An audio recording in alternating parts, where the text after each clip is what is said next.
مجھے یہاں پہ بڑی مشہور یونیورسٹی ہے اور قدیم یونیورسٹی ہے، اس کے ایک بڑے اہم ڈپارٹمنٹ سے ان کے ٹیچرز نے مجھے مدعو کیا کہ آپ آئیے ہمارے اسٹوڈنٹ سے بات کریں، ہمیں بڑی فکر ہے ان کی. میں نے ان سے پوچھا کیا ہوا، تو انہوں نے کہا کہ ان بچوں میں سے کوئی بھی شادی نہیں کرنا چاہتا. مجھے بڑی حیرت ہوئی کہ اچھا یہ کیسے ہو گیا کہ سارے کا سارے ہی ایک طرف بہ نکلے. میں جب گئی ہوں تو میں نے دیکھا بچے بڑے سمپل ہارٹڈ، کوئی ان کا پرابلم نہیں تھا. یعنی ان کے اوپر کہیں وہ ان خیالات کا پریشر ہے جو بیرونی نظریات ہیں، کہیں معاشرے کے بدلتے رنگ ہیں. انہیں ڈر لگتا ہے شادی کرنے سے، انہیں لگتا ہے کہ ہم یہ ذمہ داریاں ادا نہیں کر سکتے اور وہ ان ذمہ داریوں کو لینے سے گھبرا رہے ہیں. میں یہ سمجھتی ہوں کہ ایجوکیٹ ہی نہیں کیا، گورنمنٹ نے اپنے رسپانسبلٹی نہیں سمجھی، اسٹیٹ اپنے رسپانسبلٹی نہیں لیتی. ماں باپ نے کب ایجوکیٹ کیا؟ میں انہوں یہی نے بات تو کہنا چاہتی ہوں. ایک ماڈل بنایا، لڑکی کو ایک ماڈل بنا دیا، لڑکے کو ایک ہیرو بنا دیا، وہ فلمی سینیریو میں رہتے ہیں. مجھے ایسا فیل ہوتا ہے آپ اس کو جو ہے وہ اپنے جتنا لٹریچر ہے پاکستانی، انڈین، آپ دنیا کے لٹریچر کو نکال کے دیکھیں، آپ اس علاقے میں سے جو لٹریچر بھی اسٹڈی کریں گے آپ کو پتا چلے گا کہ اسٹیٹ کی تو کوئی رسپانسبلٹی نہیں. ساری رسپانسبلٹی والدین پہ ڈال دیں گے. میں نہیں سمجھتی کہ والدین کی نہیں. NGOs role play کری تھی، آخر بینگ اے پیرنٹ بھی تو آپ کا کوئی رول تھا نا. دیکھیں ساری باتیں امپورٹنٹ ہیں، ماں باپ کی ذمہ داری ہے، پہلی ذمہ داری ہے، لیکن ماں باپ کے ان پڑھ رہنے کے پیچھے کون ہے؟ اسٹیٹ نے کب کوئی لا پاس کیا؟ 18 سال کی شادی کے لیے لا پاس کر سکتی ہے. پیرنٹس کے لیے کوئی قانون نہیں بن سکتا کہ کسی کی شادی سے پہلے کم از کم اسے اتنا ایجوکیٹڈ ضرور ہونا چاہیے. اسٹیٹ نے کب ریسپانسبلٹی لی کہ بچوں کو شادی کے لیے تیار کریں؟ اسٹیٹ تو اگر دیکھیں تو it's not a welfare state, پھر اسٹیٹ تو بہت ساری چیزوں کی رسپانسبلٹی نہیں لے رہی. اب کیا کریں؟ میں صرف یہ بات کہہ رہی ہوں اسٹیٹ اگر ویلفیئر اسٹیٹ نہیں ہے، اسٹیٹ کم سنی کی شادی پہ لا کیوں پاس کرتی ہے؟ اسٹیٹ کو اس بات کا تو خیال ہے نا. اسٹیٹ نے تو ٹرانسجینڈر کا لا بھی پاس کیا. تو اسٹیٹ کس مقصد کے لیے؟ اسٹیٹ کی رسپانسبلٹی کو آپ الگ نہیں کر سکتے. State is responsible.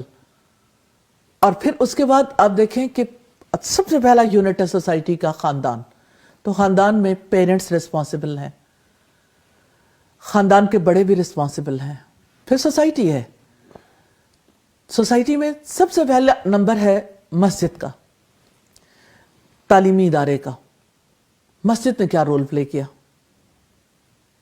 تعلیمی ادارے نے کیا رول پلے کیا؟ مجھے بڑی حیرت ہوتی ہے. میں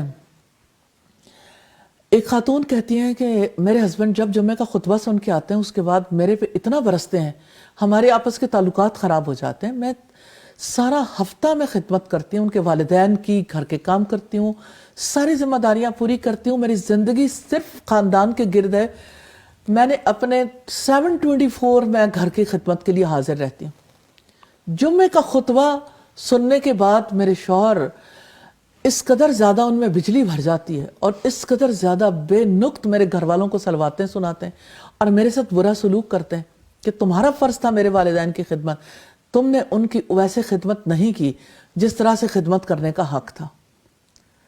اب مجھے یہ بتائیے کہ یہ کیسی ایجوکیشن ہے؟ میں یہ نہیں کہتی کہ ہر جگہ پہ یہ رول پلے کر رہے ہیں، لیکن وی ہیو ٹو تھنک ہر طبقے نے اپنا رول پلے کرنا ہے.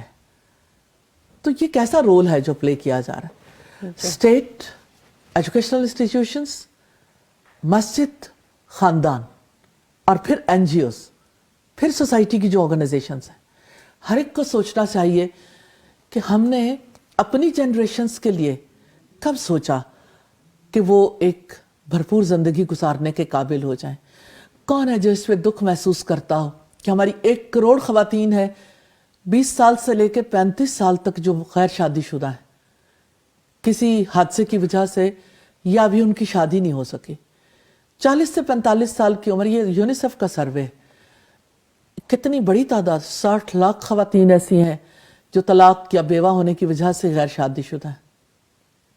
فکریں پھینکنے بہت آسان ہے، کامنٹ کر سکتے ہیں، ادھر سے ادھر سے آرٹیکلز بھی لکھے جا سکتے ہیں، ہر سوسائٹی اس کے اوپر اپنے اپنے کامنٹ دے سکتی ہے، لیکن سیریسلی اس کے اوپر درد دل رکھنے والوں کو کام کرنے کی ضرورت ہے. اور اسٹیٹ کی ریسپانسبلٹی ہے, اسٹیٹ بھاگ نہیں سکتی. یہ ریسپانسبلٹی علماء کی بھی ہے, تعلیمی اداروں کے سربراہان کی بھی ہے, والدین کی بھی ہے. سب کو اپنی ذمہ داریاں پوری کرنی.